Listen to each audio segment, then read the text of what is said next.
एक मर्तबा एक फकीर सख्त सर्दी की रात में दरवाजों पर जाकर खाने की तलाश कर रहा था।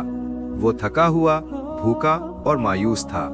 आखिरकार वो एक छोटे से घर के दरवाजे पर पहुंचा और हल्के से दस्तक दी।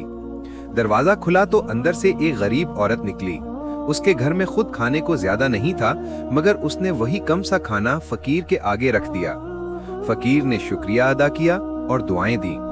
रात को वो औरत सो रही थी कि ख्वाब में एक नौरानी फरिश्ता आया और कहने लगा, अल्लाह ने आज तुम्हारा दिया हुआ एक लुक्मा कबूल फरमाया है और बदले में तुम्हारे लिए रिस्क के दरवाजे खोल दिए हैं। सुबह जब औरत उठी तो देखती है कि उसके दरवाजे पर एक थैला रखा है जिसमें इतना सामान था कि कई दिन की जरूरत पूरी हो जाए।